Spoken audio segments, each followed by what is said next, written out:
What's going on, everybody? I am BirdDog Jon. Thanks for joining us today, and we are going to kick things off here. It is 1 a.m. in Melbourne right now, and that is exactly where I am. Without any further ado, I'd like to welcome Robbie to the show. What's going on, man? All right, let's see. Hey, what's going on, Judson? Hey, thanks for having me. I do much more. We are joined with BirdDog Ian, who is at the Capture Summit over in Atlanta. So how's it going, man? Hot and sweaty. That's the most important question that our team can ask. Why are you needing this camera? Now, I haven't tested this thing since it got here. This is something that I'm really excited that NDI did. That's cool. Obviously, there are lots of flavors here, but this is the 4250 line. And our little friend here. Say hello to my little friend. It's brewing in the back of my throat. Based on the recommendation of Senseless, we're going to give a Java Monster a try. Oh, yeah, Pocky, We dude. got a little Pocky, and Yes. I have been putting this off for an age. Oh, I'm so excited for you. There is a Snacks on Stream mystery box brought to you by my Snacks on Stream manager, Brayton. What's going on, Bugsy? There you go. What's going on? Bali, good to see you, man. What's going on, NetHab? Hey, what's going on, Judson? And hey, Kevin, good to see you, man. What's going on, Jeremy? How are you? Thanks for jumping on. Oh, it's all good.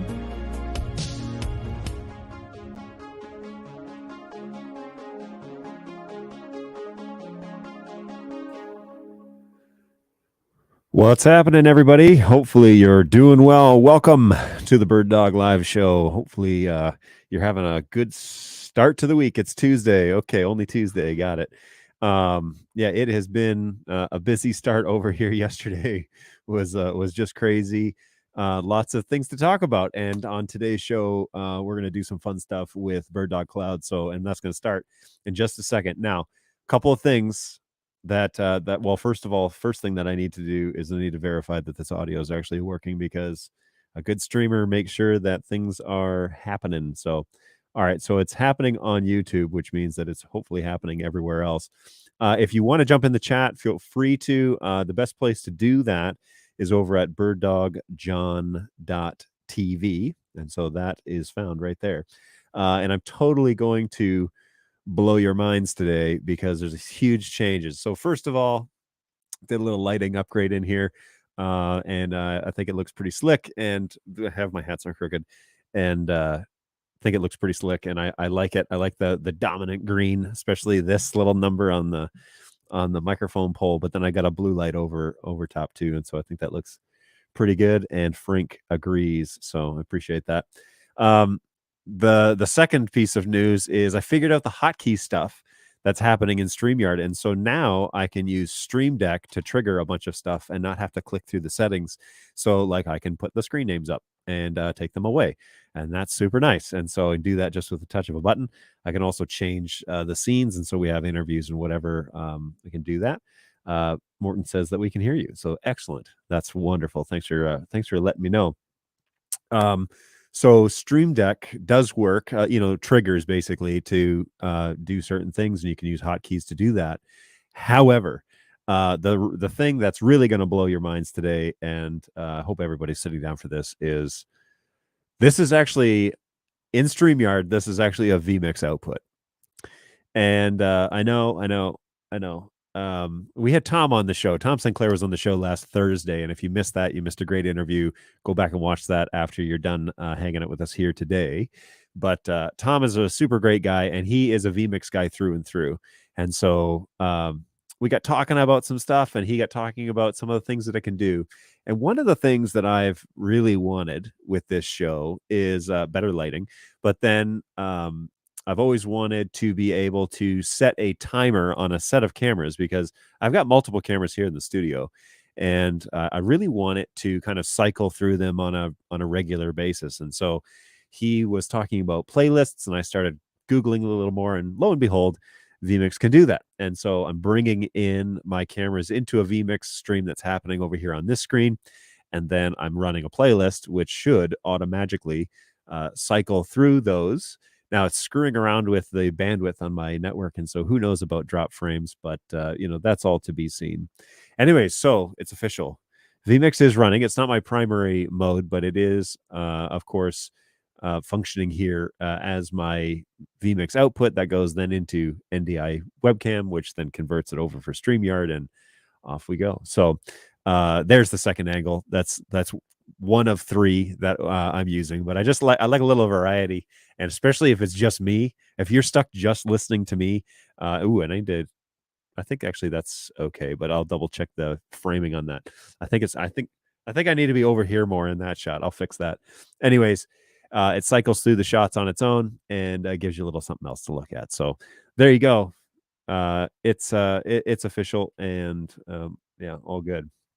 Okay, so we're gonna get into some things. We're working on just getting the show kind of set up here. I have BirdDog Jake is going to join us here in a few minutes to talk through BirdDog Cloud, and that's really today's topic. And so feel free to get your questions squared away.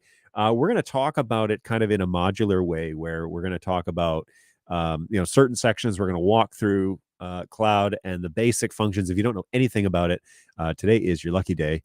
We're going to talk about basic functions, how to kind of get it fired up, but then we're also going to talk about some of the new bells and whistles that happened over the evolution of this product.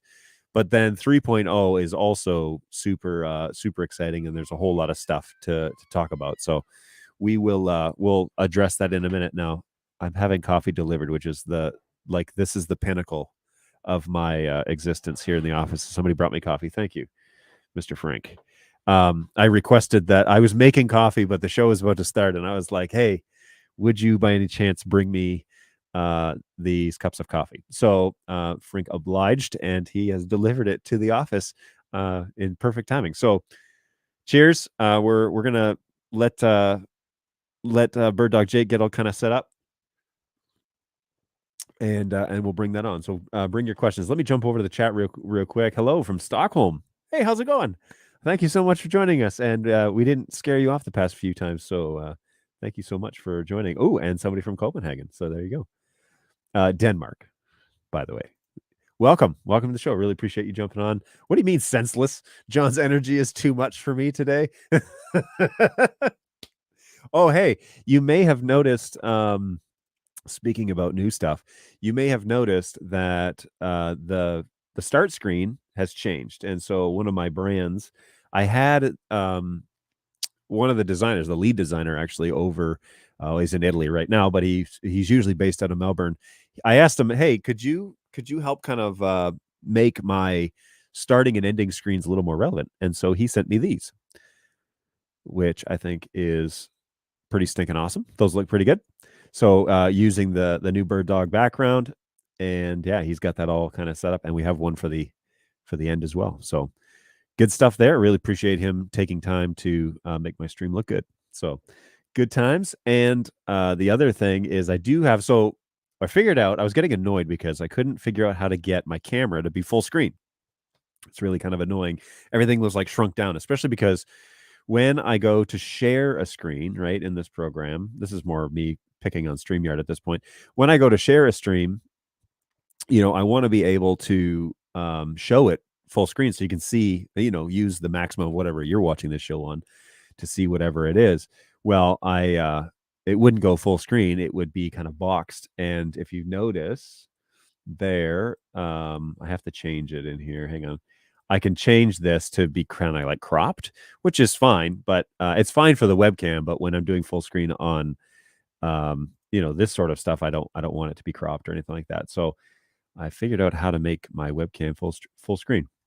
But anyways, I got a new background for this part 2, which is the other piece. So again, it looks like our web UI, which is really cool, and I really appreciate Alessandro handling that. Okay, let me adjust this P110. So this camera that you're looking at right now is the P200, real standard camera. Dropping frames like crazy because I got vMix running, and I've got, there we go. That's a little, I think that's what I want. I don't know. can see the shelf in behind me. I'm not crazy about that. Hang on, folks. All right, closing studio monitor, and now the frame drop should stop. Anyway, so yeah, this so I've got a couple of cameras going on, and I think I've got an issue with the PF120. So it switches to this side shot where you can see the wall and the blue light and whatever, and some of my setup. It switches to that. Well, that camera has been dropping frames like crazy, and I did a firmware update. I mean, there's a reason why it's here at the support office, because something's not right with it. But anyways, we there it is. But this one has been dropping frames on me. Now I closed Studio Monitor, so maybe that will fix things. But that's my little side shot there. And it's just working through the playlist in vMix, which is how that's happening. And yeah, good stuff. CJ, were you there? Were you there for the announcement? I'm actually running vMix for this timed playlist thing. So yeah, vibey fill lights. I appreciate that. That's one of the most recent. Those were delivered yesterday.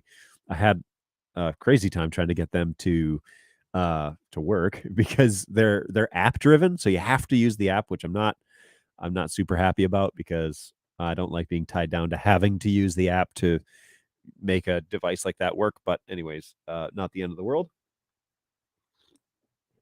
But the lights, I think, make a big difference, and I like it a lot. So, and it makes these extra shots. I'm like, oh, how many more cameras can I get? Can I connect to vMix to add to this cycle? Lots of. We'll talk about this another day when we're not planning on doing a cloud update. But I'm just waiting for Jake to join. He had to do a quick little restart. So when he jumps back in, we'll get into that stuff. The new studio lights are awesome. Thank you, Frank. I'll just keep throwing that up here every now and then. Oh yeah, and so because I'm running vMix, I'm using my X keys. And a question I have for you vMix users is what are your favorite X key commands for vMix? I'm just curious. I want to like play around with it. The only commands that I'm using right now is playlist, stop and start. So I've got 2 buttons that are even unmarked, but I just want to stop and start the playlist. And so I'd be interested to play around with that a little bit and find out exactly what it is that you guys enjoy doing. So thanks for jumping on, folks. Really appreciate it. We're just working through the chat here real quick while we get Mr. Jake lined up with his machine over at his house in California. So it's like 4 hours difference over there. So it's bright and early for him. I would love to see how I can use cloud for sports. We should definitely talk about that. You should think of your questions specific about that particular genre. And CJ, who's in here, he is one of our sales guys, and he'll be able to assist with that. So vMix used to be a bad word on this channel. vMix has its place. I've warmed up to all of them. Like I think Wirecast has its place, and I think OBS has its place. There are a few streamers in the world that are in like kind of in our PTZ world who preach OBS gospel around here. And it's not me. I used to use Streamlabs. I used to use OBS. I found out recently that Streamlabs now uses NDI inputs. I ran into that at home one day, actually.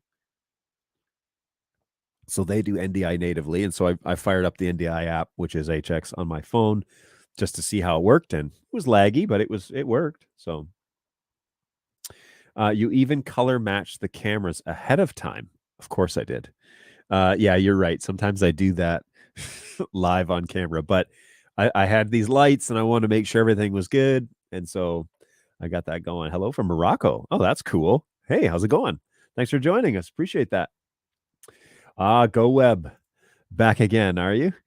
Thank you so much for coming on. Oh, whoops. I should probably open Microsoft Teams because I bet any money Jake is probably trying to talk to me over there. Thanks for coming back there, Go Web. Appreciate it. BirdDog Brayton. Today's Michigan weather is a high of 55. It's very true. It is a high of 55. Matter of fact, let's see if I can tap into oh shoot, I can't. I changed the configuration here in the studio, so I can't pull up the Auburn Hills one. I'll do it when we when Jake comes back on here. Let me just go jump over to his. Oops. We're excited to see Cloud in action. Yes, and that is today's plan. So everybody, hang on. Wait, what? Oh, so this is about vMix. Yeah, I know. Welcome to the vMix gang. Triggers are great for a one-man band. So this kicked off because of that conversation I had with Tom on Thursday, and he was really talking about it being not a Swiss Army knife, but being like a Lego block set where you can make it into whatever you need it to be. And I got playing around with it, and sure enough, I tend to agree. I'm not opposed to being converted. I'm not opposed to being proved wrong. So I'm using vMix in that regard today, and it's running a playlist for me, which is running multiple camera angles around my network. So let's do this. Where's my phone? Here's my phone. So it's running a playlist for me, and that's actually one of the things that I've always really wanted.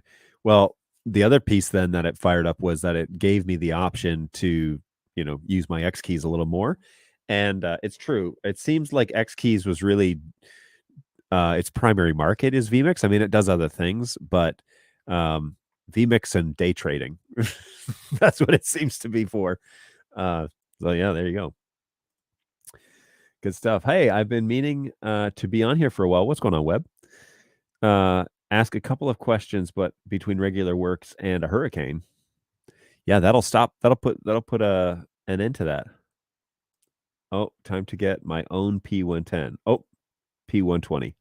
It's true. It is time. We need to get a few of those. Actually, there was a post on LinkedIn overnight of these guys who ordered 160 of them, and I don't know if it's a retailer or if it's a. Anyways, check it out. It's on the BirdDog LinkedIn page, but they posted. They had like 160 P120s and 110s, and they just built like this huge wall of them. It's pretty great. I call it video glue between digital and physical video production. Yeah, I could see that. Definitely see that as vMix. I mean, again, like I said, it has its place and definitely works pretty well for what I'm using it for. I'm just gonna kill this, by the way. Stop this. Okay. Try and lighten the load on Chromecast or Chromecast on Chrome because Chrome eats up a whole bunch of unnecessary memory. So try and take it easy on my CPU, which is running hot and heavy right now. Also considering changing the way, if I am going to use vMix does its own NDI output. I'm thinking about changing the studio around and how I actually get to StreamYard. I think I have an idea, but that's for a different day. I just did a show using Zoom ISO and sending 8 remote callers through NDI to a pair of quads into an SDI switcher. Okay. How'd that work for you? I'm always curious to know more about how quad is being used in the wild right now, especially because we're working heavy to get it corrected. That always curious as to how people are using it. So was it solid? What issues did you run into? Let's talk through that a little bit while we hang out here for Jake. We did see the BirdDog wall today on. Oh, it's on Instagram too. Okay, so yeah, there's a bunch of places to check that out. It worked great. I had to add about 200 milliseconds of audio delay to get lip sync to work, though, which is something that I haven't actually been paying attention to since I switched over to StreamYard. So with the introduction of vMix, I should probably. Ooh, it's like right on. All right, so evidently it's working pretty well. I watched the Tom Sinclair interview that I did on Thursday on Facebook, like Friday, and noticed that lip sync was off. But then I watched it on YouTube and it was on. So I was like, well, that's not something I can figure out, I guess, individually. I don't know if you can delay it on like individual sources for source ingest, but anyways. Does the quad do 4 NDI streams decode at one time? Yes, it does. Now, it depends on what resolution you're using. So right now it does 2 4K or 4 1080. I don't know, CJ, correct me if I'm wrong here. What's the latest that it does? Because I've been having conversations about quad for quite a while, so all of the details are getting a little muddy at this point. But depending on what you want to decode, like he was running 4 decode, I believe what he was talking about here is he's going 8 remote callers going through a pair of quads, so 4 of them in decode to an SDI switcher. So that would be standard, it would be HD only, so 720 or 1080. Question I have for you, NetHab, is how did you get consistent NDI outputs from Zoom?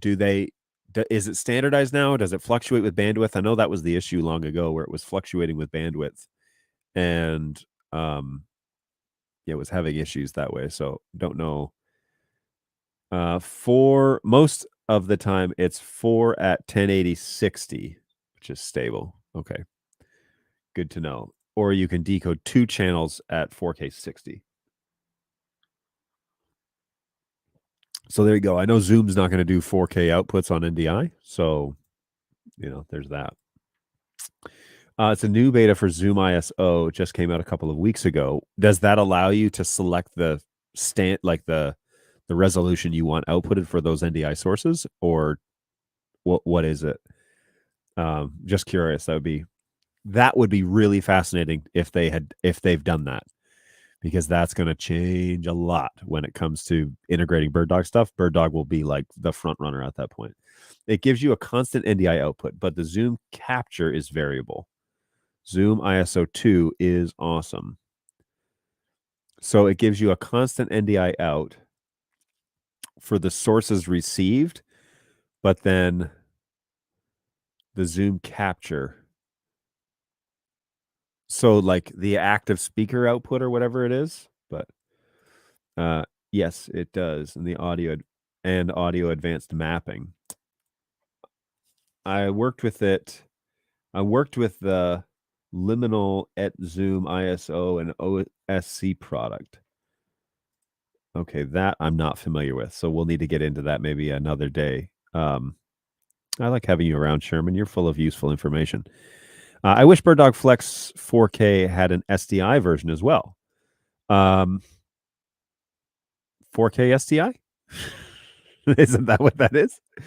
4K SDI, 4K family. That should be that. And yeah, the new version keeps one resolution on the outputs. Yay. Scales the sources coming from Zoom. Zoom bought the company behind the Zoom ISO. Okay, cool. Okay.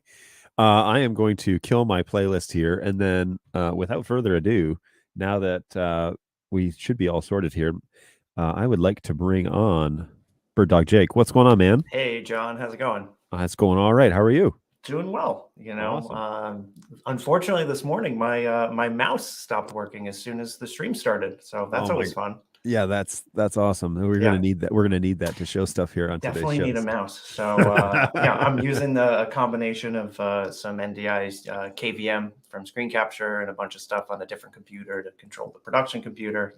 Nice. It's a whole workflow thing. But okay, so luckily we're able to do that kind of stuff. Yeah, and we're back in action, so that's all good. Should be all set. Now, for those of you who are new or don't know who Jake is, Jake, who are you? Where do you come from? How did you get on with BirdDog? Just give us a brief little a bumper here. Sure thing. So I'm a sales engineer on the West Coast over USA for BirdDog. I've been using NDI and BirdDog technology for the past 2.5, 3 years, even just for remote productions, local productions, live streams, commercial shoots, everything and anything that you could use a remote camera for is pretty much,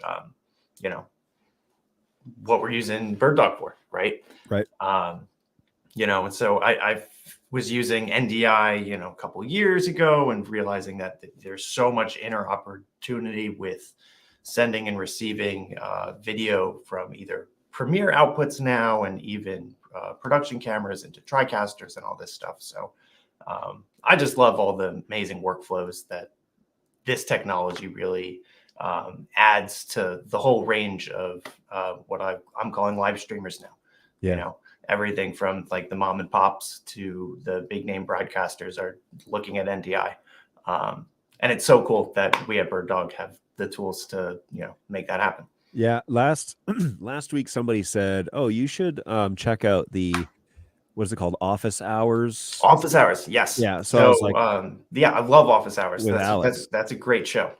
So they pull in a bunch of people throughout the world and throughout, I think they've had like 500 consecutive shows or something like that. It's I like I started really I started great. watching, which is for them is only like 2 years because they're on all the time. They're on Right. every day.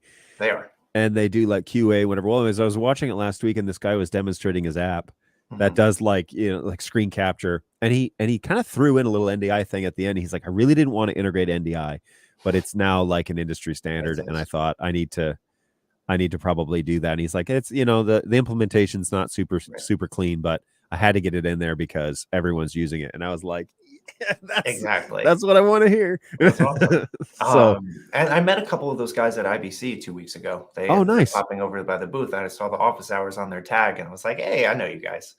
Yeah, Uh, I need to reach out and like make contact with them and just be like, hey, like we do some stuff over yeah. here that might cross with you guys. So let me know if you want to And chat at all. shout out to Noah Sargent as well, who I think you and I both chatted with. Yep. He's a frequent regular on office hours, and we had a live stream event down in San Diego that we were talking about the workflow and the industry and all this stuff. So Nice.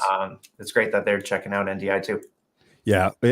I don't know how, like, I haven't heard a lot of NDI chatter on there, but they cover a really broad range, and they do a lot of audio chat and whatever too, right? So They do. it's good stuff. But Yeah. all right, well, welcome to the stream, man. I'm happy to have you back Thanks. on here. I know it's been a little bit. Jake, Good to be back. it is good. Jake has basically dove headfirst into everything cloud, which is why I want to have him on here and to try and walk us through from like the beginning to the end. And we're just going to take the time we need today. I don't know what your schedule is for the rest of the day, Jake, but you can take as much time as you want. Let's dive in. There's a lot of Yeah. new stuff with BirdDog Cloud 3 that I want to make sure that we, get some news across and show you guys how to initiate a couple connections. And then, if it makes sense to go into a big deep dive, always happy to do that. So I'm looking Yeah. forward to it. Yeah. And so with the chat, guys, what's going to happen is I'm going to let Jake kind of steer the ship here, and he's going to just kind of go through things. I'm going to monitor chat, and then we'll work through sections of cloud. And as you have questions, we'll talk about those questions after each of the sections. And then feel free to jump in on the chat. Let us know what, I don't know what your schedule is, but you're mine now. Yeah, pretty much. Yep. It's Send all the questions, because this is why we're here, is to show Yes. you guys the new interface and the workflows and a bunch of things. I will preface this and say it is getting released in October, so there are a few things that may not be particularly available that I can particularly show. But again, we'll go through everything that I possibly can to get you guys up to speed on what we're gonna be releasing next month. So the only well, what I would do is recommend that you jump over, if you haven't done so already, go to birddogjon.tv. That is my like support YouTube page. You can also go to the BirdDog YouTube page if you'd rather. That is where we stream all this stuff. We're going to be hosting a lot of these. We're going to try and like cut some of these up so that you can revisit them in the future. You don't have to watch the whole show, but we want to be sure that these resources are available to you. Be sure that you subscribe to birddogjon.tv, which would take you directly to my YouTube page. I'm trying to build that up so that we can get a handle and we can do a few other things on that channel. But we'll have these videos available in those avenues. But also then you'll know when we go live for anything. And on Thursday, just to do a bumper for that, Thursday, Jake's going to come back, all things, as long as everyone's healthy and all good. He's going to come back, and we're going to talk about Central, the brand new Central web version that we've got coming out. And the beta has been released. And so if you want a copy of that, you want to play around with that, you want to generate some questions and bring them to the chat on Thursday, all good. Go over to it's on our website. It should be right on the site. Yeah, it should be so either available in the downloads. But seriously, I'm really looking forward to Central 2.0 and that show on Thursday. Central is going to give us a ton of options. So be sure that you I'm going to be using your Central watches today in from switching sources around. So what he's saying is he's going to run teasers today on what we're going to talk about on Thursday. But be sure that you join us. But as you think of questions, feel free to throw them in the comments. I will definitely try and we'll integrate those at the end of each section and cover as much of that as we can. We really appreciate you guys hanging on. Jake, I'm going to turn it over to you. I'm going to take a back seat, and then I'll jump in after each section. We'll talk through questions. Sounds great. So let me pop over to my NDI screen capture. Let's make sure that this comes through. Awesome. So now we have our BirdDog Cloud 3 login page. So we have my username and password already filled in. So ready to go, and let's jump in.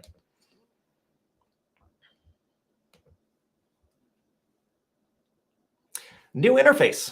So let's look at it from the left over. So on the left, we have all of our endpoints that are currently logged in and online inside of our BirdDog company account.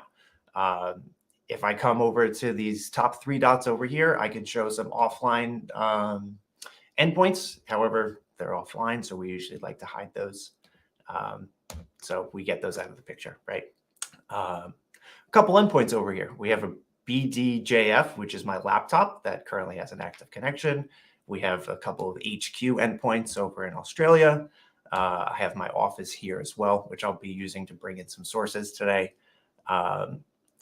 DX, which is a wonderful, wonderful thing I can't wait to tell you guys about. It's essentially an NDI pseudo turn server that exists up in the cloud and AWS, and it lets you not have to worry about port forwarding for those SRT connections. It's really incredible. A couple of endpoints over in Norway from Jon, our cloud developer. And over here, we got another BirdDog sales engineer, Yuba Gold, Ian Foster as well. So why don't we bring in a feed from Ian? So if we wanted to send a connection from his location over to me, we'd be creating an outgoing connection, right? Because we want to send from Ian to BirdDogJake. Here are all the connection types. So like Cloud 2, we still have RTMP streaming. So if we jump into there, we'd be able to insert our URL key, our RTMP key, and the encoder setting that we want to encode that over so that we can get it over to Vimeo, so that we can get it to YouTube or wherever your custom RTMP server is. So just as a quick overview, BirdDog Cloud is our NDI gateway to the world. So whether that be SRT, whether that be RTMP, whether that be cloud and Cloud Connect with the new apps, we have tons of ways of bringing in or sending out any of your NDI sources. And I say any NDI source because we want to be able to send those Adobe outputs. We want to be able to send the Media Composer outputs. We want to be able to send any of our BirdDog converters or cameras, right? To be able to send and receive anywhere in the world. So if we pop back out, we'll go back to our outgoing connection. This middle one is what you guys who've been using BirdDog Cloud 2 are used to. So these are our endpoint to endpoint connections over SRT, right? So if we jump into here, we'll go to our Cloud Connect, and on our left side, we have all of our sources that are currently at Ian's house, right? So at Yuba Gold, we have tree cam, we have a rear cam. Looks like he was running remote connection. So that is also there, and one of our other bird dogs. So the one camera that I want to bring over today is that PF120, right? So we'll go over here and we'll add that connection in. Next setting over here on this pop-up page is we have our Cloud Connect SRT configuration. So we want to send that to my office, right? So we're going to go over here and select my BirdDogJake office. Let's see. Our connection type. So just like before, we can either send a single connection over that port 5556. We could add multiple cameras to send multiple cameras over the same SRT connection link. Or we can also create a multi-view. So we can grab any number of our sources, have it create an auto grid or even a 2x8, which I really like to be using for preview and program streams, and then the 8 additional sources that you would have. And then this is where you would even do BirdDog presenter mode. You also have the ability to change the frame rate, create a custom resolution, which is something that we're really, really happy to add. So if you needed to flip that to be a 1080 by 1920 instead of 1920 by 1080, that was one of the things I was messing with last week. go back over here to have that single connection. We can choose to rename this. So if I wanted to call this Ian Tree Cam, I can have that come in. And on my end, BirdDogJake Office, that would be the display name of the NDI source.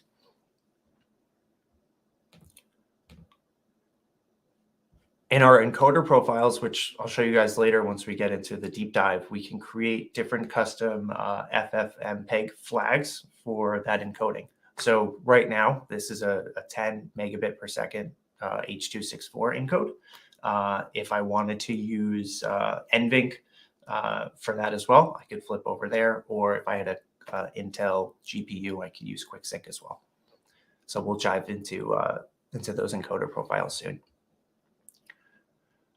Additionally, we have the ability to change what the video decoder or the receiver is going to do. So I have the option of saying for my production computer to either use my software, the CPU, or if I want to use my GPU. I'm going to leave it as auto because it likes to pop over to the GPU and might as well. Now, this is really important. This last one over here, NDI failover source, right? So if you see on the right-hand side, we have all of my sources on my local computer. So I have a few BirdDog Central generator sources running. I have my Premiere from my laptop. Here's my screen capture, which is being used to send this over to StreamYard, and a couple cameras.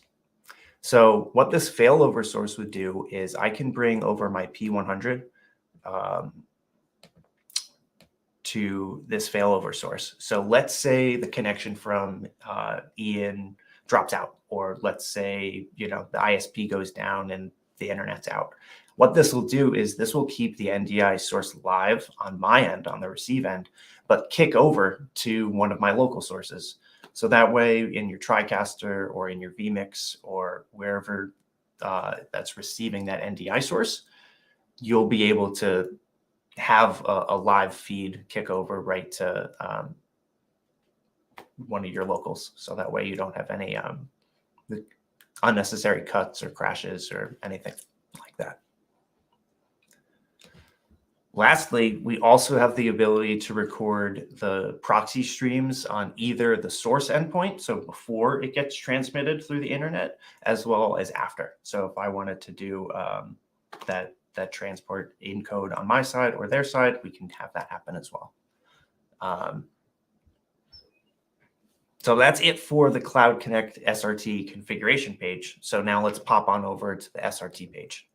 So if you're familiar with SRT, this is where we have our connection types of rendezvous mode, caller listener, and listener and caller. SRT requires at least a single port open for those streams to have that handshake. Something about BirdDog Cloud is that there's no video or audio settings being sent through these types of connections. This is just a handshake between site to site, so that way we can send these streams over. We also have the ability to add encryption up to 256-bit, so we know that those streams are highly securely transmitting through the public internet, because we don't want anyone to jump into those streams. And then lastly, we have our latency, which by default, usually the recommended is about 2.5 to 3 times the round trip millisecond distance between the sites. So when I last checked, Ian and I were about 30 to 50 milliseconds apart. So I'm going to keep that at my default 20. Lastly, let's click next. So I didn't select that video source, so it'll give me that option, that notification at the bottom to say, hey, you got to select a source before we can set that over. So now on my outgoing connection, we can see from Yuba Gold, we are going to BirdDogJake Office, and we had that link icon appear, as well as a thumbnail for that connection. So if I go over to my view details on the side, I could see my SRT statistics, so the bit rate that that's being encoded at, how many packets are being sent, as well as what my lost or dropped packets are. And it looks like this is an awesome, healthy stream. So let's pop on over to Studio Monitor. I should right click now, and inside my BirdDogJake, we should see Ian Tree Cam, which is what we labeled it inside Studio Monitor, or inside BirdDog Cloud. And now we have Ian's camera directly right into my production computer. So Okay, so we should talk through a couple of these things real quick, just while let's do it. now that you've got a connection established. So first of all, this is like an overly simplified new like web UI for this entire service. Is the first thing that's like out of the gates for me is like Doesn't it look great? It's way cleaner left to right. The matrix is like, it's helpful, but this is way more like, it makes sense that you're working across this way. And then, you know, the way that we're doing top to bottom with the SRT connections seems to be like way more simpler. So it's such a huge benefit, I think. And even for customers that are making connections, like, I don't know if this is the way you find it, Jake. You do a lot more discussions about integrations with customers than I do, but we find that guys are setting this up once, or they're setting it up, you know, at the beginning of production, but then they're not planning on like touching it and manipulating it again. Right. So having it in a way that makes logical sense for the customer to click through and see things that are happening, just it makes the product way more accessible for a lot more people, because it's, you know, move left to right. Also, the connection here that is like the preview, is that on by default, or do you still have to set that up manually? So you have the thumbnail here for that.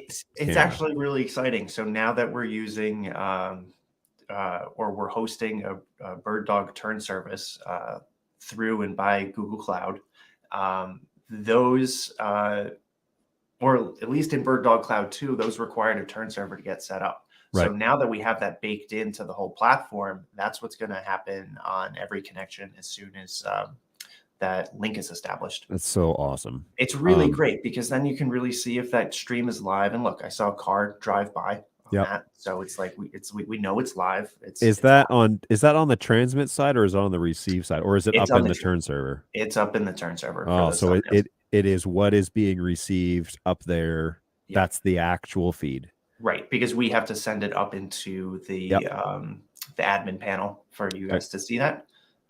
So that's where that comes into play. Okay. I believe you have the ability to turn that off. Sure. So just in case you don't want to use bandwidth through that. Well, it's a little piece of confidence where you don't have to open Studio Monitor every time to verify that the stream's coming through. Instead, you can just see it right there on the thumbnail. Exactly. Yeah, that's stinking awesome. It's too cool. Yeah, that is neat. Let's just cover off a couple of these comments, then we'll get into the next. Yeah, let's do it here for you. So one of the questions, which was kind of already answered, but can I use a flex in remote pull into vMix? Sorry, hang on, let me reread this. Can I have a flex in remote, pull it into vMix on another location or in the cloud, or what do I need for 1 to 3 cameras remote with a central vMix switcher? So if we're talking about cloud specifically, you would, in the current form of cloud, the one that's coming in October, this version that Jake is showing, you would need, if you have all 3 sources at the same remote, you would need a computer that's running an endpoint and obviously a cloud account or whatever. But you could then send those streams in a multi-stream up into cloud, and then bring them down to your production site where vMix is being hosted. So a couple things about that workflow.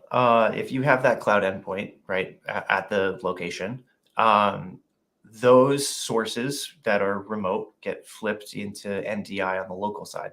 So let's potentially chat about that workflow, because those sources might already be NDI for you to be able to pull into vMix. So you don't have to go directly into a flex input or out of one thing into the input, because it's already NDI, and we'll have that as data.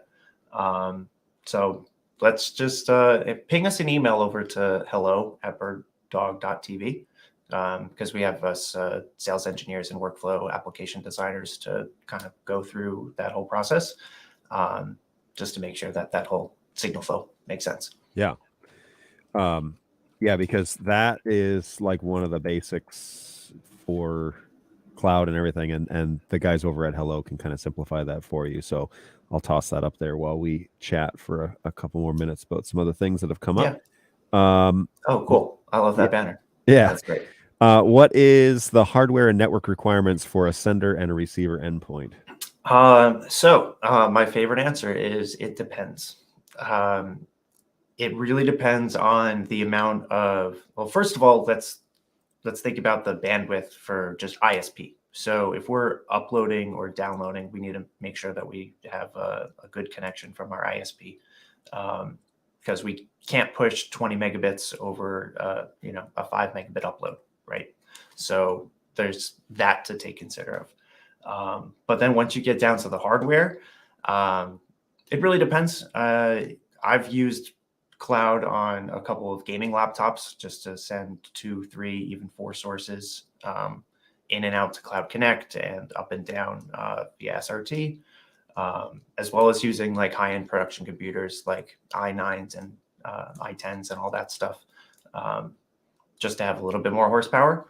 I believe with the Quadro cards, right? Correct me if I'm wrong, John, but with the Quadro like 4000 series or whatever, you have more CUDA cores available for encoding H.264 or H.265. Be careful about that. Check out NVIDIA's website because they'll list them specifically for your card, and there are so many manufacturers, not EVGA anymore, but there are so many manufacturers of NVIDIA cards that double check it's called the NVENC developers list, and it'll tell you exactly what the CUDA cores are on each of the specific branded NVIDIA cards. Exactly. No worries. Cool. So yeah, it all depends. As long as you have enough horsepower to handle it, because it's just doing a couple of FM and PEG flips into MPEG transport streams, which is SRT. So it's nothing that these computers haven't done or haven't been able to do either with OBS or vMix or any other streaming service, right? Okay, great. So this is the question that was answered. What is required to have NDI control of PTZ camera directly to the internet? Is it impossible? And NetHab said, not yet. You have to have an endpoint, but with the promise of Silicon 2 coming, this would theoretically bypass the premise server, which is the hope. Or a VPN. The VPN and Visca control. Yep, I've done that in a pinch. So that always works. You can even use like an Xbox controller in Studio Monitor for over that VPN connection on a low bandwidth stream. That got me out of a remote production in a pinch once. A couple of jams. Yeah. Yep. Great question, WebNet. But now with just to jump in with our BirdDog keyboard, any of those cameras that you're sending over the BirdDog endpoint connection, or the Cloud Connect connection, now we have remote control with our keyboard. So that was the big hang up before, right? So you and I investigated. We've been going back for 2. I've been waiting for this for 2 years, and I'm so happy about this. Because one of the latest updates to the keyboard allows you to bring in multiple PTZs over cloud, where it used to just be one because it was a single port. And exactly. So Jake's really excited because that's he like started working, and the first day he requested that function. Yep. So it's been for 2 years since I was using this stuff on shoots and whatnot, because that was the whole point. It's like we wanted to be able to have 2 or 3 P200s or now P240s or 110s and 120s out in the wild, and then be able to have our production control center remotely control those cameras that are off site. Right. And now we can do that. So it's incredible. Gives you the option. Yeah. At least hardware wise. Was to say says, where's the connection matrix? Is that anywhere anymore? We are still working on that. Yeah. So I know a couple people like that because it does have that same familiarity to the Dante stuff and the NDI connection that we're all used to. We're using BirdDog Cloud too. Yep. It is coming. That page isn't live yet, so I can't show you that today. but we should still be able to have that connection matrix. Yeah, hopefully still on the horizon with that. He says, I do like the common theme across all of it, however. So that's good stuff. Question, where do the BirdDog Cloud, where does it live? Is it a local computer or is it a cloud instance? So it can be both. It's definitely local for sending and receiving a couple things. However, if you have a vMix instance up in AWS or anywhere else, you could also install BirdDog Cloud on that. So I've been using that for my Viz vectors in the cloud, as well as vMix in AWS and a couple of those other things to get my NDI sources up there. So that would be theoretically the same type of endpoint that you would install locally. The other part of the whole actual cloud workflow is that new DX, which I was kind of getting into before, which is my favorite thing, because now if the thing about SRT, right, is that you have to have an open port on at least one side, right, for that handshake to happen. What if you're in an educational facility or financial institution that the IT department says there's no way that you're ever getting an open port, let alone multiple for multiple cameras? So what DX allows you to do is we're calling it our distribution endpoint. So that's installed up in the cloud. It doesn't need a big instance, so it doesn't need any GPU because it's not doing any GPU rendering. It just needs a CPU and network throughput on that instance. And essentially, we're sending that as a listener up to the cloud. So that way, that cloud instance is the one that has its port open. Because both institutions, remote and local, have outbound internet access, right? Because they need to hit Google and they need to be able to go to Teams and YouTube and all that stuff, right? So now that we're going to be able to have DX up in the cloud, we can have both endpoints call out to that open port in AWS for that transmission back down. So it really gets away without needing a firewall to do SRT connections. And that's incredible in its own. Yeah, it's gosh, it's so funny because like when we announced cloud, it was like the tip of the iceberg, right? Yep. Right before pandemic, like it was October of 2019. Yep. And I remember clearly having conversations with Jake prior to his BirdDog days, him being all pumped about it. And then it's just like, this is why Jake has to join us on the show, because there's just so much to talk about. This is too much. It's great stuff. Hey, what's going on? It's Pav. He's a BirdDog guy. How's it going, man? Good to see you. And it was great hanging out in IBC. Oh, yay. And Phil's hanging out too. So we got BirdDog guys hanging out. Not just my guys this time, but a whole bunch of dudes. Hey, you guys should set up some public streams so that you can test with, or to be able to add it to test over long distance. So I do know that our sales guys do have endpoints that they are fine to share, because, well, at least in the past you could revoke them. I don't know, Jake, maybe you can talk about that function. We can still do sharing endpoints and like that. So we've done that in a couple of work through demos. So that way you can actually create the connection on your end and pull in my camera or any of my sources. So yeah, just schedule that with one of our guys, and anyone in the any of the BirdDog guys in the world will be able to help you with that. Yeah, definitely. The sales team that's over at Hello, they're doing that regularly. And so if you would like a demonstration, you want to install an endpoint on your side, and then you want to bring in a camera and see how it goes, they can definitely assist there. And so I'm planning that once we release Silicone 2 as well. So once we get the cloud and SRT baked in, so I'm going to have a couple cameras outside and have everyone be able to jump into those when needed. So yeah, it's going to be fun.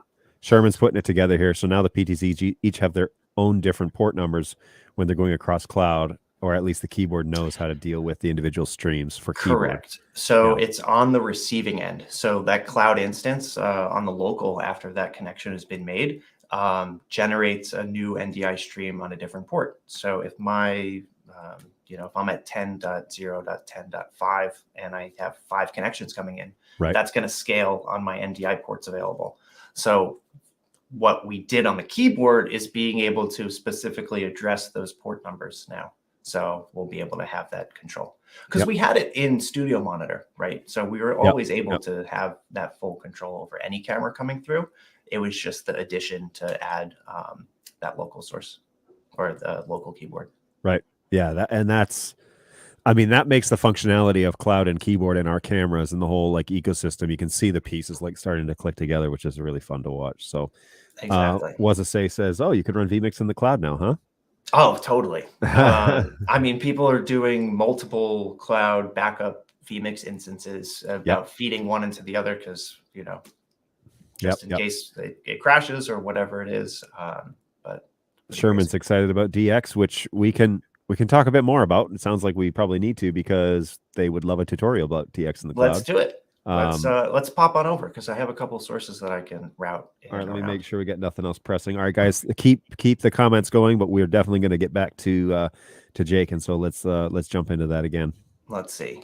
So what do we got over here? I just wanted to say that we added in that NDI metadata in that connection. So just as an example, I have my zoom control. This is a PF120, so I don't have that pan and tilt. But I'm still able to remotely control that camera through Studio Monitor.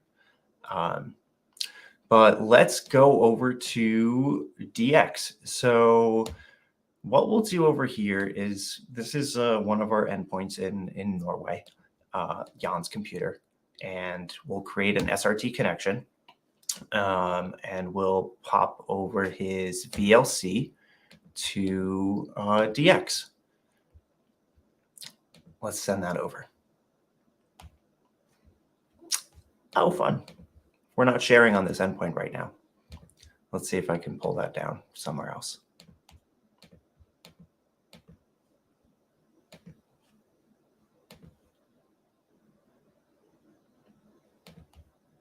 We keep it real here on the BirdDog Live show, by the way. We don't try and gussy anything up for you. We like to give you real No, deals. Totally. Yeah. So it looks like this DX endpoint is currently set to sharing mode only, so it can't receive any of my streams now. So what we'll do, Jon, is we'll set up a new, once we get the DX server installed in an Amazon instance in the US, I'll be able to handle that, and we'll do another video. Yep. A Sounds little good. Quick dive, right? Yep. But essentially, if there were sources up in the cloud, I'd be able to pull those down from this spot and then send those to any of my endpoints. So if I wanted to send that to my office and there was a source on my left-hand side, I'd be able to pull that down just like any other regular connection. So we'll do another DX video. Let's jump over to, let's do Cloud Connect, because that's always a fun one. Sounds good. Right? Yep. So let's create an outgoing connection. I'm going to pause this one of Ian's cameras. So let's create an outgoing connection to the next one, which is Cloud Connect. This is our NDI to WebRTC ultra low latency streaming to all of the BirdDog Cloud apps.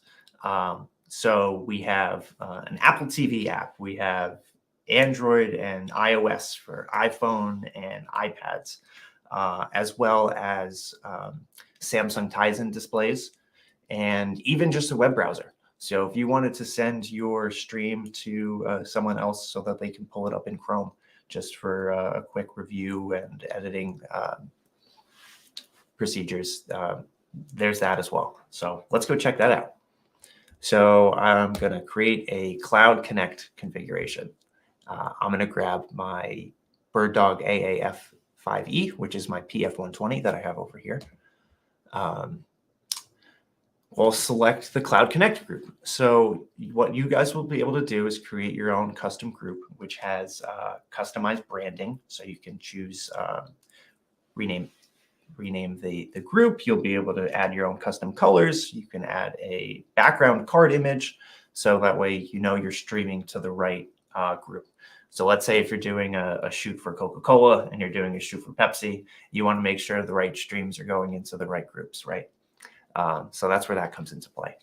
So I'm going to send it to BirdDogJake. I'm I'm going to rename this and call this, let's say Jake PF120. Right.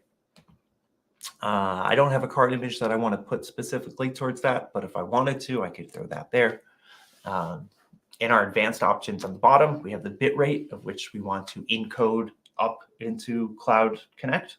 I'm going to leave that at 3 megabits per second. We also have different codecs available. So if your computer has that GPU, you'll be able to use NVENC. You can also use the open source VP8, VP9 as well, if those work. Let's leave this as software for now, and let's push this up to Cloud Connect. So right now we have that link action going on over here. So what we'll do now is we'll pop over to Cloud Connect. So these are those groups that we had to choose from in that list. So since I put those into my BirdDogJake group, it's also password protected. So once I jump in here, I have to put in my super special password of 12345. And then I have a couple of Adobe Premiere, the Adobe Premiere BirdDog Cloud application, which I'm going to show you guys soon too, is also streaming into my group. But let's check out that PF120. So I'll go ahead and click play, and now I have my PF120, right? So this is my camera, right above my desk.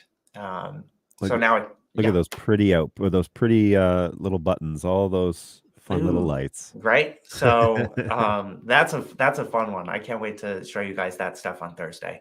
Yeah, that's central doing some routing. So if I wanted to pop on over to my P100, I guess, or if I wanted to pop back over to my PF120, that's so cool, or my screen capture that I have going on, instantaneous switching in central. So super love that. Oh, and then guys, I bet you know what this one is. It's just sneaking in there. Just sneaking in here, right? So I put the latest firmware on this guy, and I can't wait for all of you guys to try it, because this is one of my favorite things that I can't wait for us to ship. Yep. You know, I saw it in Melbourne. It was working really well. So there's a lot of fun projects going on with that play. We are so close with that. Yeah. I don't know. Everyone has been itching and waiting for that thing. And we're so excited. There's just too much potential with the play and central and cloud and all these sources and routing things in and out of all these facilities. It's too great. Play is also going to be receiving this whole Cloud Connect page. So Play will be able to pull up that PF120 if it was plugged in, just like any of my other apps. Actually, here, let me see if this source is online. I'm going to pull over my studio monitor again. Okay, you guys will like this. This is fun. So I'm using an old school BirdDog Studio right now to capture my Apple TV, right? And over here, we have our BirdDog Cloud Connect application. So I'll log into this. And here are those groups that we had from our connection from earlier. So while this app is on Apple TV, very similar functionality to the iOS applications and the Samsung TV and all that stuff. So using my Apple remote, I'm able to scroll around, go to any of my groups. Let's pop over to that BirdDogJake. Go ahead and type in that password.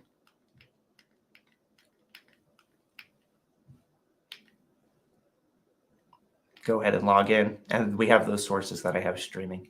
And if I want to pop over to that PF120, oh, and where we could add those custom cards is where this one would pop up. So instead of the yellow video, it would be whatever the custom you wanted to send over. Then we'll go ahead and select that source. And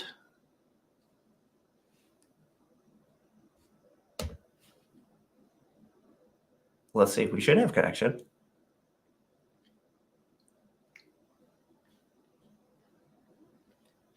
Well, that one disappeared. So let's try this Adobe Premiere.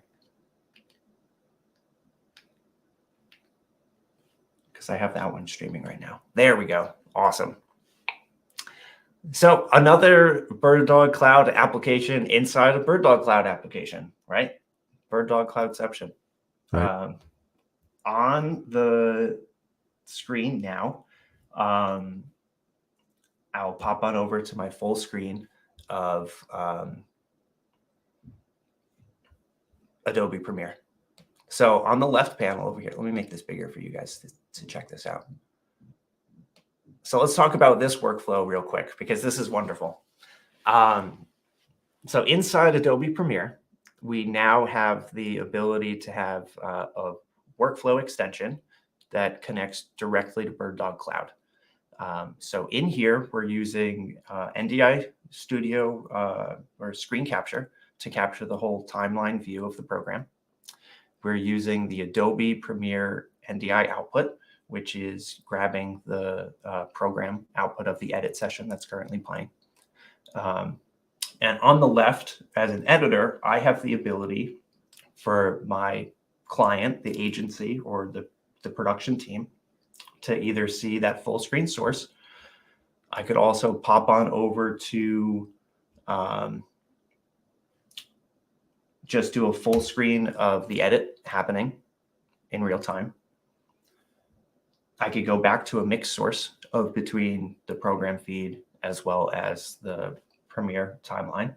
And additionally, usually these editors have webcams. So what you can do there is that if that's an NDI source, you can pull in the editor's webcam.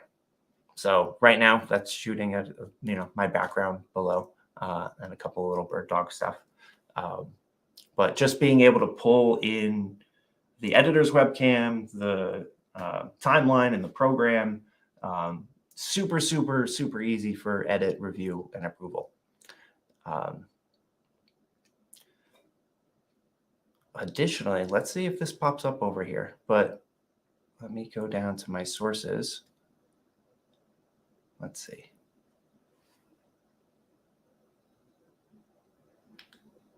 Awesome. So not only does the editor have the ability to choose what source that they want to listen to or watch, rather, the producer or the agency or the person using the Cloud Connect application has the ability to select what source they want to go live. So if they want to look just at the webcam of the end user or of the editor, if they want to look at the timeline only, or if they want to pop on over to the Adobe Premiere output, they have the ability to do that right from their Apple TV. So we get rid of that conversation of, let me see this, let me see that, let me see the timeline, go back to your webcam. Having them to be able to pop on over to this screen and say, hey, that yellow video is a little bit too long. Let's try to cut that in half and scoot it over. Yeah. Okay. And so for some preference for folks who don't necessarily live in this realm, and this took a while for me to wrap my brain around, what happens is producers of shows, live television in particular, will be splicing things together in real time to show instant replay and to show various highlight reels. When things happen on the screen, let's just take American football, for example. Things happen on the screen and the player makes a touchdown, and then they talk for a few seconds, and then they go to commercial and they show the player in slow-mo making the touchdown. That's all happening like this. And what they're really doing is they're calling, there's various programs that'll do it, but they're recalling those clips, and the producer, who now it's all remotely done, by the way, and not all done in a big truck traditionally. And so what the producer is sitting at his home and he's calling, you say, okay, we're going to do that slow-mo of that shot. One of the guys that has that shot will have it pulled up and ready to go with the edits and the lower thirds and the logos and all that. And they'll hit play and they'll cut to that scene. Well, the producer is calling that, and then they're showing the output, and they're doing this all in real time, basically. But this gives them the ability to monitor what's happening, to call up certain shots and get things ready to go all in real time.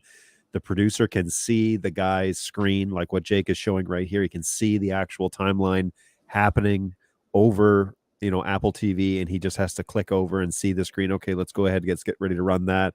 That clip's too long, that clip's too short, all of those sorts of things.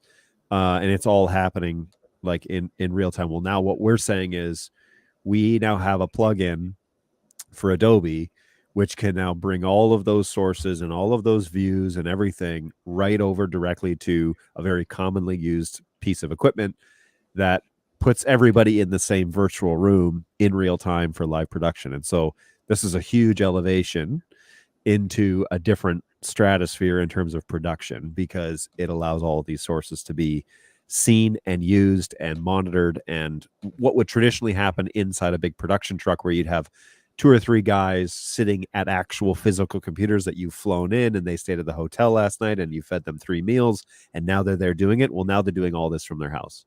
Yep. And it's all happening over the internet, and you don't have to pay them for hotels, and you don't have to fly them in, and you don't have to get them rental cars, and you don't have to feed them. They're doing it from their house at game day, at game time. They just need to have a connection to the internet. That's usually provided by the network.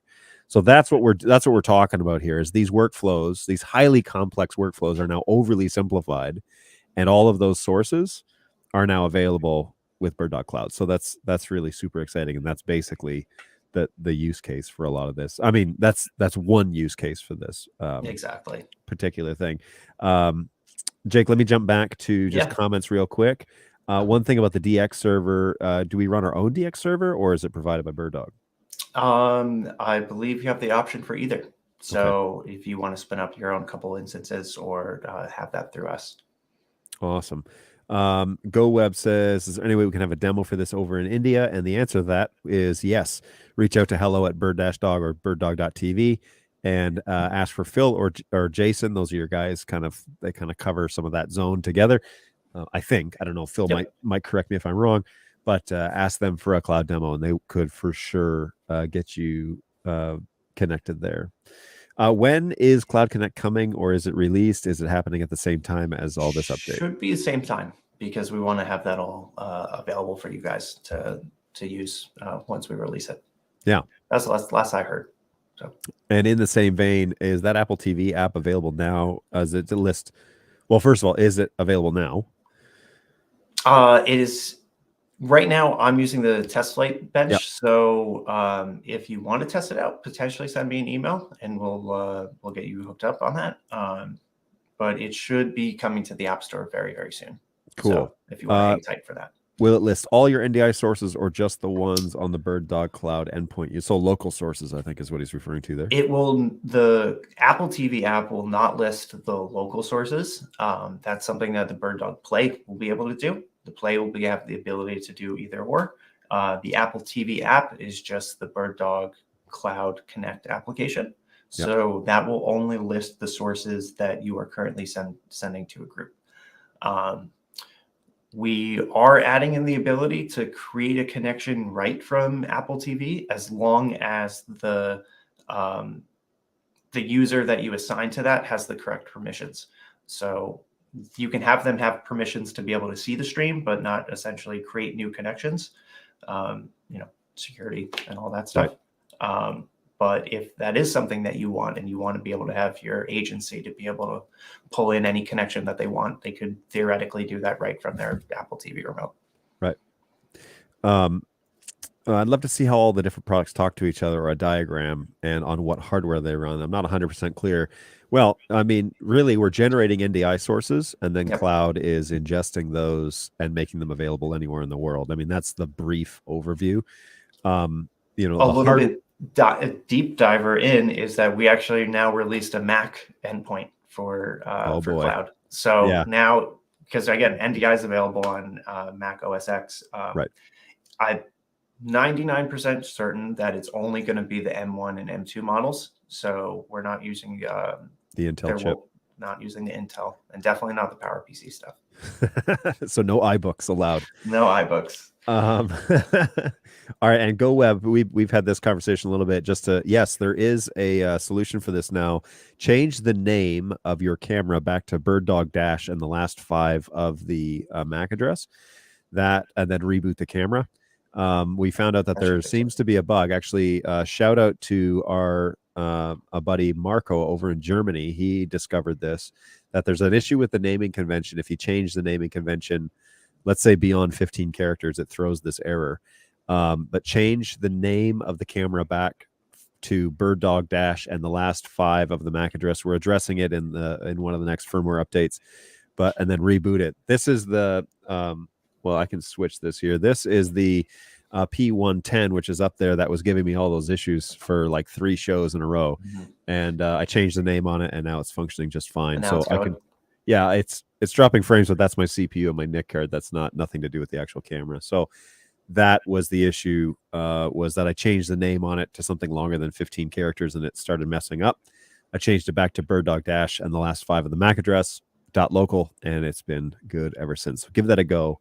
Yep. And see how that goes. Those cameras look great, by the way. They're awesome. And I can't wait for you guys to get a couple of the P240s in the office, because that thing, oh man, that camera's fantastic. So one of the things that I hold BirdDog Phil Lane's opinion about cameras in like the highest esteem, more than anyone in the company. Yep. He rivals Dan's opinion, as far as I'm concerned, because he has had this incredible experience with the camera offerings in the world, and he let's say hitched his wagon to BirdDog because of the camera quality that BirdDog can offer. Right. And he has been such a big proponent of BirdDog, as in like he's like out in front, at least by several strides.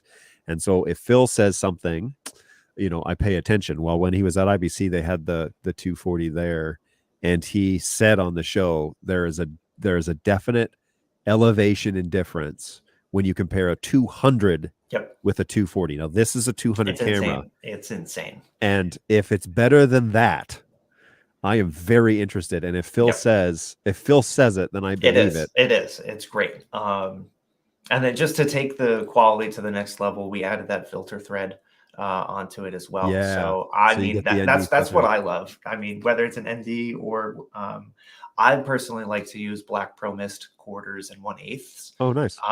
Or even if you guys want to get a couple of glimmer glass, or even if you want to do like a blue streak filter to get some fake anamorphic effects on it. Yep. Having the ability to add those types of production quality additions that are used on manned cameras anyway. Right. So if you're intercutting, I mean, they're all Sony sensors. So being able to intercut these PTZs with some manned cameras with some lens filters is incredible. Yeah, I'm super excited that that's now an option for folks, because that was one of the biggest things that they asked about the P200 was like, okay, how do I get a filter on here? And you can't. But anyways, now that they've added that on there, it's just one of those little things that really exactly it takes the production from like 90 to 100. Right. GoWeb says, the cloud stuff is a little bit too much for beginners to understand all in one session. Are we going to have multiple sessions? I mean, Jake will definitely come back. Happy to. That's no problem. Matter of fact, on Thursday when we go through Central, I'm going to force him to eat something really sour. Yes, I'm super excited about that. I shipped him something to join me with snacks on stream, because it's been 2 days we didn't do snacks on stream. Him and I are both drinking out of. We're not sponsored by Ember, but we are sponsored by BirdDog. We're sponsored by these other cups that say on the side, filling above the green line is not advised, and the green line goes right to the edge. Hilarious, Eamon. Good times. So anyways, yes, we'll definitely do a whole lot more of this, especially when features are coming online, and probably at launch, we're probably going to need to do a little bit more of this as well. So all good there. What I want is to let users show NDI sources on an Apple TV while letting them occasionally AirPlay to the TV without teaching them how to use the input button on the TV remotes. Yeah, that's like an API deep dive on the Apple TV, which we would have to get into. That or the Play or any one of the other converters. Yeah, that's true. Potentially. I have a couple thoughts about that. Yeah, let's put that on the back burner, because I don't want to promise anything we definitely aren't programming. An NDI viewer on a local network would be very handy to use on the old Apple TVs, or do you need the lower data rates for Cloud Connect?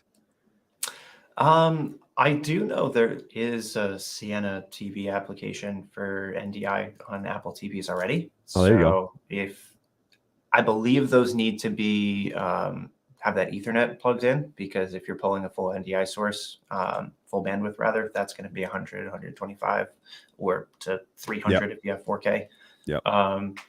So definitely prefer the plugged in Ethernet to that. But if it's an HX source, it should be fine over Wi-Fi, but I don't know. Gotcha. Okay, good to know. Question. How is BirdDog Cloud different than NDI Bridge? Oh, geez.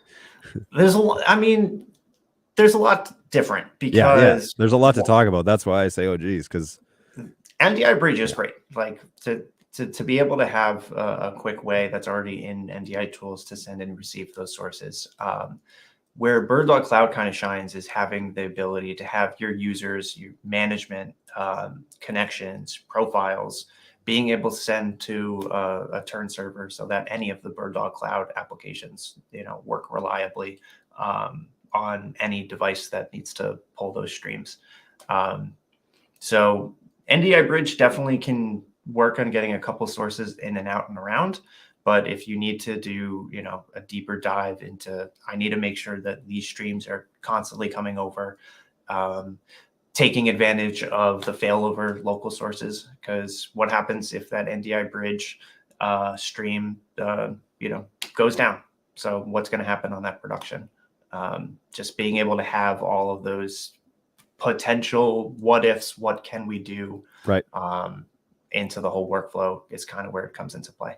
NetHab throws in NDI Bridge can't do SRT or anything other than NDI. Yep. Yeah, I don't know what the backbone is of that. It's got to be SRT. They got to be converting it to SRT. There's no other way they could send that all the way through. I would think so. I mean, they could be doing like a WebRTC thing as well. I think that's what's being done in Reporter. But okay. We don't know what the back end is, and I don't think NewTek or NDI has come out to say what they're using. Yeah. So, we like to say what we're using in the whole platform and that whole stuff. Right. What's going on, Phil? And GoWeb, I didn't miss your comment here. Let's double check. I'll talk to Clay here after the show, and we'll get you squared away with that 120. Is WebRTC used for comms across Cloud 3? Oh, that's an interesting question.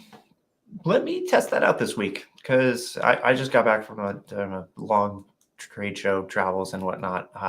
And I trade show / travel / sickness / all the family in town / Yep. What else did you add to your plate? A couple site visits. I went to a couple of guys that have our cameras installed, so it's always good to see that stuff happening in New York, and out and about. So that used to be your stomping ground, right? The New York scene. It was, the whole New York scene. So it was good to pop on over there, get some good Italian pizza. Jake is actually in the U.S. He is over in California right now. Yep. That's his home base. Yep. Got a couple of guys in California. Yeah, we got Ian and myself. Yeah. So Ian's up in the Sierra Nevada, Tahoe mountain range, and I'm down in Monterey. Yeah. And GoWeb, hey, let me know if I'm saying this right. Sanaya, is that right? Anyways, hey, how's it going? His daughter always jumps on and wants to say hello, and always appreciate them hanging out with us. So, okay, what else do we need? What else do you want to cover? You want to cover anything else with Cloud? Let's see. Let me dive through a couple of these pages over here. So we talked about Cloud and Cloud Connect and bringing in those streams. We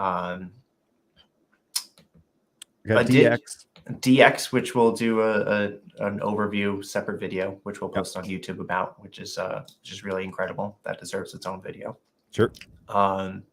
There's another application that I want to show you guys as well. I'll just do a little sneak peek of it. Sure. Because I do have to get the latest update to get that thing going again. But let's pop on over to my screen share. And we have this new thing called a BirdDog Reporter. So this is a reporting application for, let's say you want to have, let's say you want to pull in a guest commentator, right, into your production, into your vMix machine. It's kind of like vMix Call in a way, but we tie it directly into BirdDog Cloud. So once the end user, the person that you send the installation to, which is available in your downloads inside BirdDog Cloud, once we have that installed and attach the claim code to the account, much like we would do with our other endpoints, we have a reporter application that pops up over here.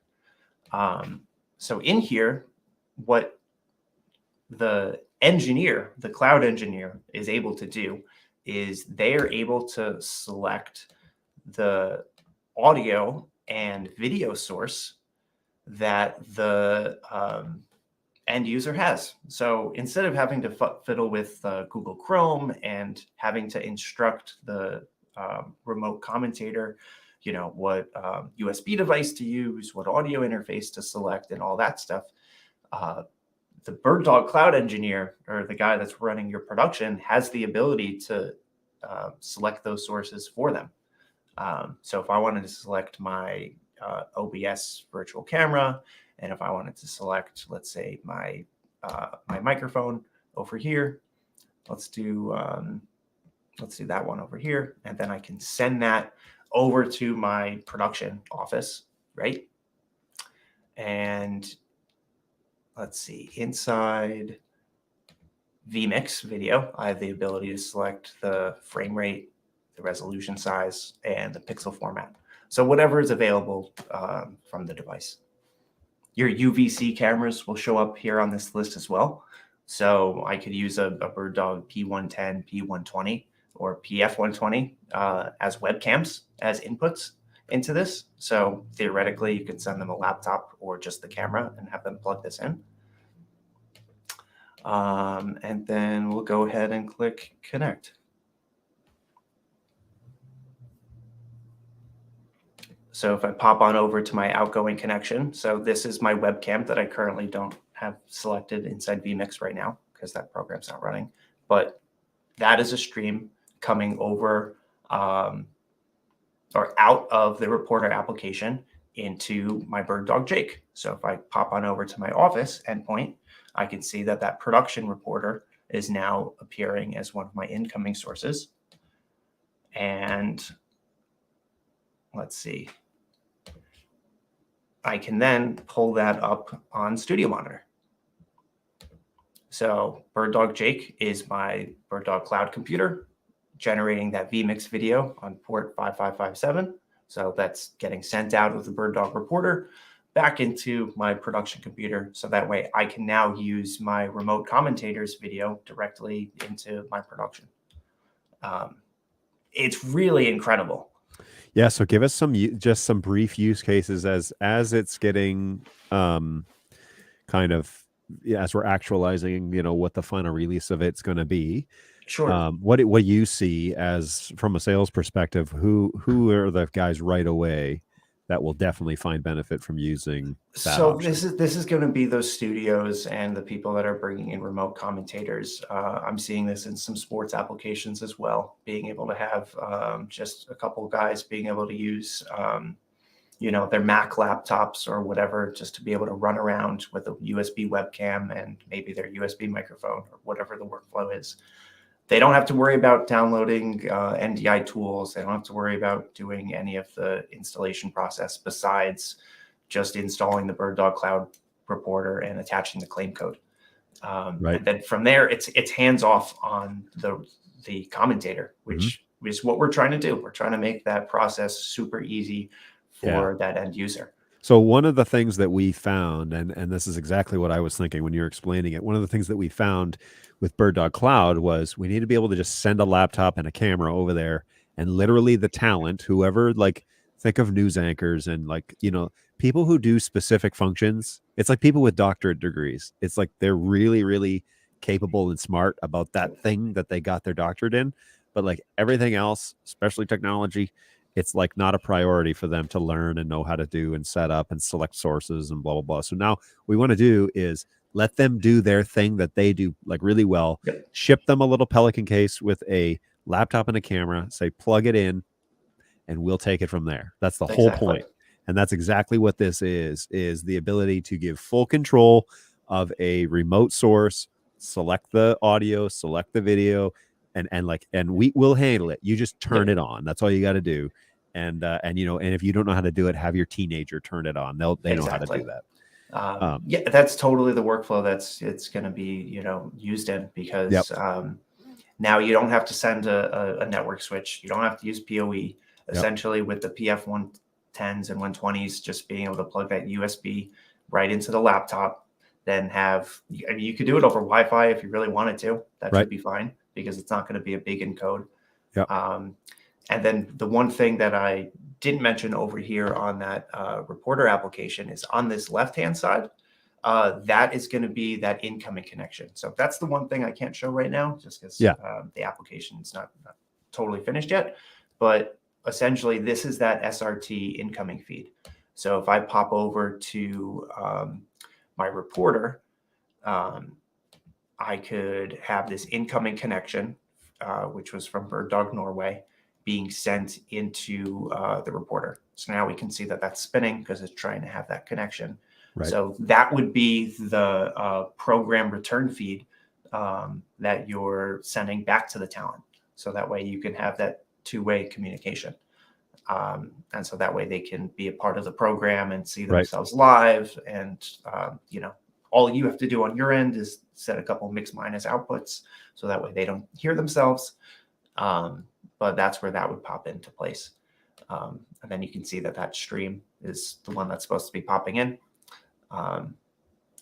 And what you'd be able to do is also go full screen as well. So that way they don't have to see themselves in the other window. They'd be able to just look at the program feed that you're sending them. Which is what they're looking at normally in a studio anyway.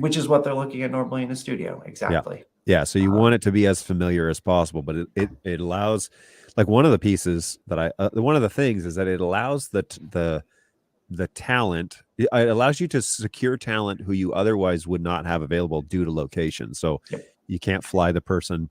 You really want that, the commentator who lives in New York City to be down in Dallas to do the show, but he can't make it. Well, now it's like, no problem. This week, we're just going to ship you some things, have your kid plug it in, and you can do the show and we'll pay you, instead of, like Joe Schmo who isn't as good as you are. So it allows you to source better talent, make your productions better. It makes the market a whole lot more competitive for people to do things with excellence and all that sort of good stuff. So it's really cool that that's now an option. One of the things, can you choose between WebRTC and SRT with Cloud? With the reporter, yes, you can. So let me just pop back over here. So if I have, so right now this is an incoming connection from an SRT endpoint or a regular cloud instance. So if I wanted to stop that and go over to my Cloud Connect groups, which again is that third column, any of so those are my Premiere sources. So if I realistically wanted to send my Premiere into that Cloud reporter application, so you don't have any further options because we already set the encoding and all that stuff inside BirdDog Cloud Connect. So I would just go ahead and click there, and that source would be spinning because it's pulling that stream, and then it should be pulling up my Premiere in a moment. So yeah, you could use either or additionally, which we didn't talk about yet, for any of our incoming connections, we could also do regular SRT. So let's say, John, you're using vMix now. So if you had a SRT output out of vMix, you would be able to send that directly into BirdDog Cloud to be able to flip that into NDI for your local production. Super, super useful. So it's not just BirdDog Cloud isn't tied to just BirdDog Cloud endpoints. We're connecting to any of the SRT Alliance members. So I believe now there's about 550, 600 members in the SRT Alliance. Oh, wow. Yeah, that's a lot. I mean, it's grown a lot over the past 2 years. Yeah. So effectively, what that lets you do is anyone that's an SRT Alliance member, you can send and receive or grab sources from and pull those in and out of NDI back and forth. So okay. I highly recommend looking at any of the SRT guys, see what's going on there. Yeah, and it's just like more like as we integrate across platforms, like the SRT piece, now that we can now that we take that in with cloud, it gives you a Yep. lot more options as to how you're going to get your video and what like there are certain levels of expectations and standards that different companies have. And so you get to pick your poison type of thing and run with it. Right. I'm glad to hear that I got the name right. I was kind of guessing at that, but Sanaya, that's wonderful. Can the reporter be an Android app or iOS? I'll have to check with Jon about that. Okay. Because Yeah, right now it's I like believe really new, so it's super new. But yeah. as of right now, I believe it's Mac and Windows, or Nice. Mac and Windows. Yep. We previously dialed in a multilingual translator to our production remote just like that. That's cool. Awesome. Also, can you KVM the PC? Is this? So that's something that we'll probably have to add in Yeah. at some point. I have to check to see if that's included in the NDI metadata that we send across the SRT link. Right. I'm not entirely sure that New Tech or NDI outputs that information. I know that they can do it over Bridge. Yeah, I was going to say it can't be super complex because they already do it. They already do it inside Bridge. I don't know if that's something that is in cloud. Yeah, we could test that. That'd be interesting. Oh, I mean, anyways, we'll put it on the laundry list of all the fun things that. Question: is there a talkback channel in the reporter as well? Yeah, so you'll be able to. They will be able to hear the stream that you're sending through their incoming connection. Right. There is not a built-in talkback on a private channel or anything. Yeah, like for like separate audio channel to talk to talent. But you could put that into that whole SRT connection mix minus feed that you go through. Oh yeah. Just put the talkback on the channel on the return incoming feed. Yeah. Yep. Yeah, that makes sense. A report having timers as well. I assume that's reporter having timers as well. That's probably something that you could generate and again send it back over like a multi-viewer or something like that. Tally information also goes through. So if Yeah. I have that camera being pulled up, you'll get a green tally box or a red tally box around. Yeah. Hey guys, I need to go to sleep. Night all. Love your work. Keep it up. Appreciate it. That's my Australian guy. He hangs out with us sometimes, and it's like 2 in the morning over there. Almost 3 in the morning. Thanks for hanging out with us, guy. Can we bring in SRT feeds from some other device to BirdDog Cloud? Yes, you can. I know that one. So yeah, essentially that's right here. So if I pull over to my BirdDogJake office and I have an incoming connection, this bottom corner is my regular SRT connections. So if I knew the host name of the device, or if I knew that I was the listener and I wanted them to send it to my specific port that I have open, you can do it that way. Additionally, we also have Rendezvous available. So yeah. Yep. Yeah, that's definitely an option. All right. Well, look, we're an hour and 45 minutes into this stream, and so we probably should wrap it up. Also, pretty sure. And now my PC is running at 100% for some reason. And my mouse just died again. So I think it's a perfect time to no more demonstrating. Yeah. We're definitely getting signs that it's that time. But we should pack it up. We'll definitely have another one because again, I really want to show you guys DX. I want to show you guys that reporter incoming. Clearly you've all seen that there's a lot to cloud, and we barely dived into just a couple of configuration settings. Yep. It gets super customizable, being able to configure it based on your ISP and your computer's network and all that stuff. So at the end of the day, please just give us an email, call to hello@birddog.tv so that you can chat with us, so we can really dial in what you guys need for your production. Yeah, and same thing for us over here. If you need help with something, help@birddog.tv. My guys would be happy to jump in, and if it's something that we need the engineers over at sales, they're not far from us, so we can just ping them and they can help us as well. So all great stuff. Jake, thank you so much for joining, man. I really appreciate it. Thanks so much, Sean. You were able to cover way more than I ever could. So do not forget, though, on Thursday, The main headliner is we're going to eat some sour candy. Yes. But and then we're going to try so and excited. demonstrate. Yeah, we'll do sour candy first, and then we'll try and explain Central. So that should be mouths, sourified. we destroy our mouths. But definitely. guys, let me know what you guys think about Central and Cloud and which one's your favorite. Because like right now, I'm having a hard time picking which one I like the best, and that's kind of crazy, seeing as I love Cloud so much that Central is a really very close second. It really depends. Which is crazy because Central, when it first, like the original concept was great, but it wasn't like super applicable for everybody. And now this new version, now it works. Oh, it's going to be so great. We'll talk about it on Thursday, guys, but I recommend Central for every single NDI installation moving forward. Yep. Yeah, it's good stuff. Go Web, just to your last question here. He is connected to me over a StreamYard link, which is just happening over our web browser. So it's just a webcam and an input essentially. And that way I can bring him in. I can, make him take full screen. I can show his name.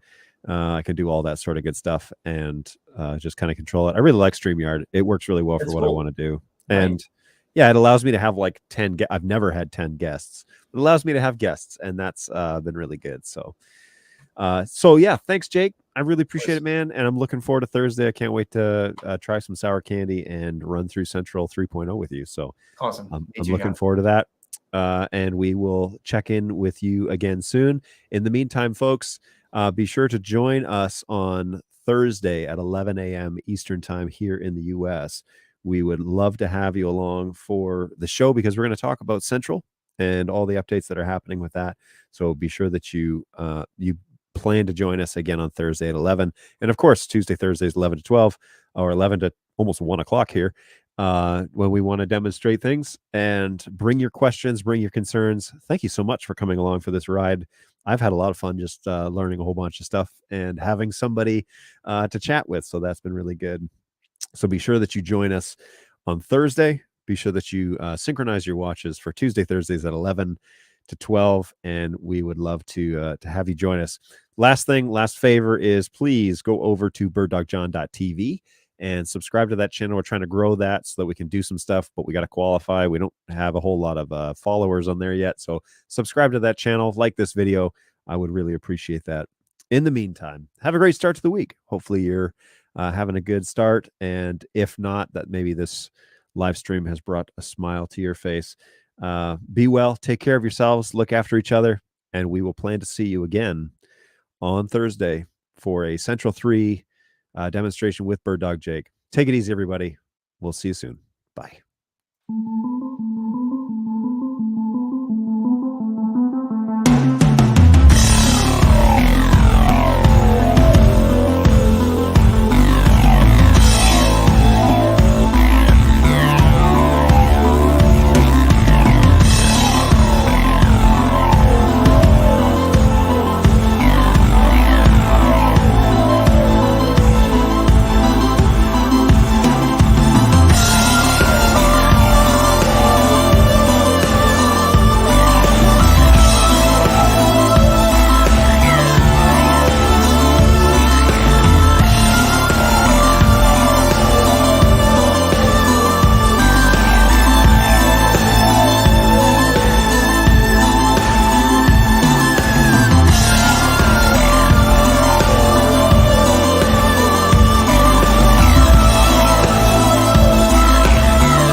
Kids, you tried your best, and you failed miserably. The lesson is, never try. Kids, you tried your best,